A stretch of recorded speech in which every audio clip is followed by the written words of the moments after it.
అందరికీ నమస్కారం. ఈ వీడియో చూస్తున్న ప్రతి ఒక్కరు లైక్ చేయండి, సబ్స్క్రైబ్ చేసుకోండి.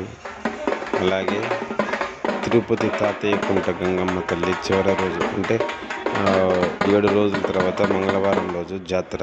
ఆ జాతర సందర్భంగా ఎలాంటి అలంకారంతో ఆమెకు వేషాలు వేసుకొని వస్తారో చూడండి. చాలా వైభవంగా జరుగుతుంది. చాలా బాగా తిరుపతిలో ఎక్కడున్నా ఈ జాతరకు ప్రతి ఒక్కరూ ఆల్మోస్ట్ 99% హాజరవుతారు. వాళ్ళ శక్తి కారకు వాళ్ళ వేషాలు వేసుకుంటా వాళ్ళ దీని ప్రకారం ఇది చేసుకుంటూ వస్తారు. చాలా బాగా జరిగింది.